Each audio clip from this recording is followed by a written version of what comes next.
Hello everyone, you are welcome to New Phase Entertainment, where you will get reliable and authentic news that will keep you informed and entertained. I say a very big thank you to everyone who has been part of this channel and who has taken time to subscribe. And if you are yet to subscribe, please click the red subscribe button and also hit the bell icon for notifications so you will always get alerted anytime we publish latest news or any of our other uploads. Hello, beautiful people. I'm so excited to have you here again for another news report. Rivers, please forgive us. Wike begs Buhari government.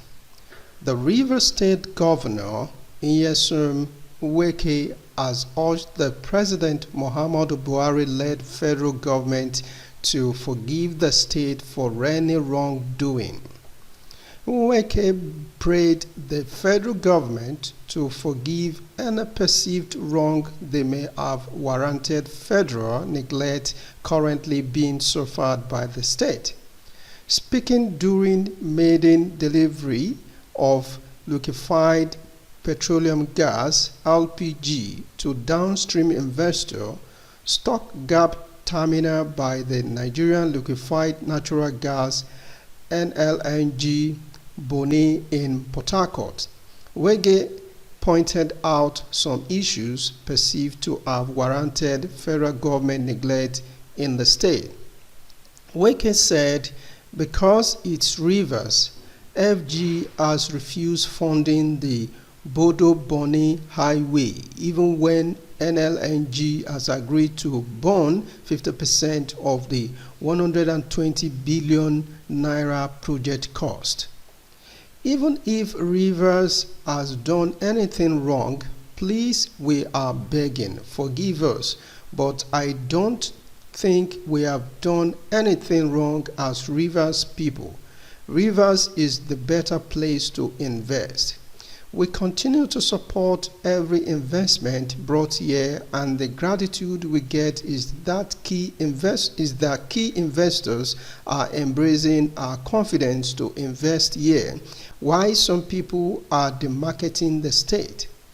The governor also declined his earlier promise to dredge the Bonny Channel for ease of vessel movement.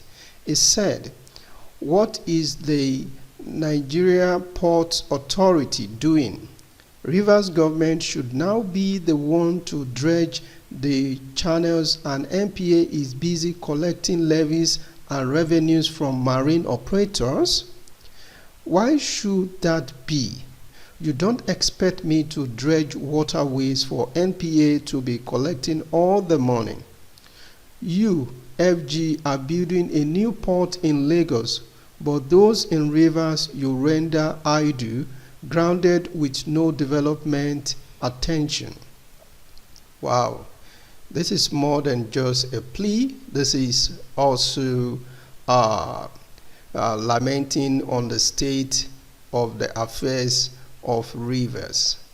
I think this neglect of the Port Harcourt port in the rivers has really led to port congestion in Lagos. Absolutely. And analysts have gone around the country to check some of the ports in rivers, and it has been confirmed that the Rivers State Port, I think they have two or so, has been idle for years, and it has been completely neglected.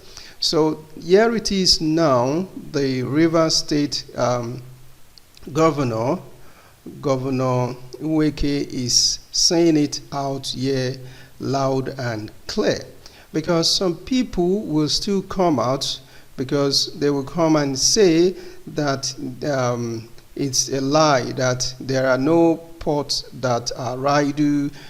People will just keep coming up with stories, forging stories and all that. We've seen investigative reports by reporters telling us how the unimaginable state of the other ports. And in fact, it's even when some of these ports are operational, it was also investigated that the fee they pay there is 2 times higher than the fee they pay in the Lagos port. So in a way, it's just trying to discourage the people from using the port out of Lagos. Because if you have to clear a container in Lagos and probably you need to pay 1 million naira, and you are to clear that same container in Port Harcourt, you are to pay 2 million.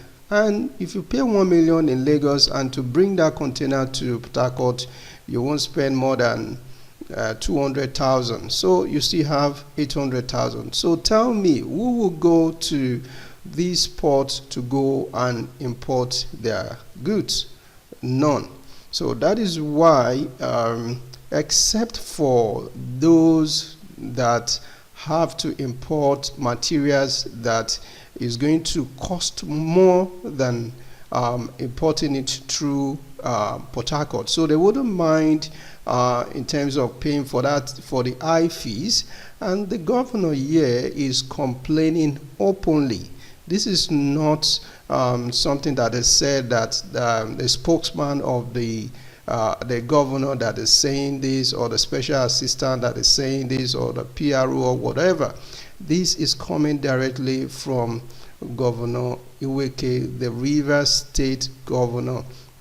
And another instance that they mentioned about the Bono Highway, the Boni Highway, which they wanted to, which is costing 120 billion naira. That's a project cost, and they've asked the federal government to support the 50% deposit, the 50% promise deposit that the NLNG has promised to bear in the project cost, just 60 billion naira, so that they can create something good for their state. And the federal government has refused.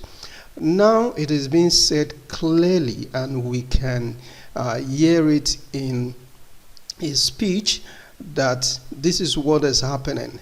Some people will come out and say, why would it happen like that? They will bring politics into it. They will bring politics into it. This is a clear lamentation, and if it is a lie, I think they should go and investigate it. And for a state governor to come out and say this openly, I think we really need to probe further, in the sense that a state governor will not come out and say such that the federal government is refusing to fund an highway, Bodo Boni Highway, even for the fact that a company, NNNG, has promised to bore 50% of the cost. Well, when we keep on saying this, it looks like people don't like the government, or people always like to be on the critic side, because it happens almost everywhere, sir. It happens almost everywhere. Like a normal street in Lagos, and the community are planning to repair the roads, and the local government are saying no. At no cost is the government going to be involved in it. If the government want to inspect the quality, let them come and inspect the quality. But the government is not ready to do it, and the government is not allowing the people that want to do it. Let's say, for instance, this highway now, the government says, okay, you are ready to bore 50%, you start with the project. Once we see 10% or 20% of that project being completed, we come in. So, but that is not the case. The government, the federal government, is just keeping quiet, and that is it. These are one of the many issues that I try to bring people attention to, in the sense that what is your government, your governor doing? What your governor is doing is very, very important. Is your governor keeping quiet about the happenings, the state of affairs of things in his state, and just comfortable with consuming whatever allowances and whatever contract and whatever money that is coming in, or that the government, the state governors are really speaking? If the state governors are speaking out and they are trying their best, I don't think people will be so much relying on the federal government. If the state government feels, and I know this road, I would have said the state governor could look for investors, but I'm sure that if the state governor looks for investment, people will criticize that this is the duty of the federal government, and so if there is a toll on that road, they wouldn't want to pay any toll. So the problem keeps just going back and forth. The people are involved. The government, the federal government is involved. Even the state government, if you find out, you will discover that there are some people that have their own ulterior motive, and they are not pushing it so hard for the federal government to approve it. Because even if you look at the House of Reps of that particular state, what are they doing? Are they really fighting? Are they really presenting the matter? If all this is being taken care of, I think we will have if all these are being taken care of, we have less if all these are being taken care of, we have more development on our lands. Yeah, that's the news report for now. See you some other time. Thank you for watching. Bye.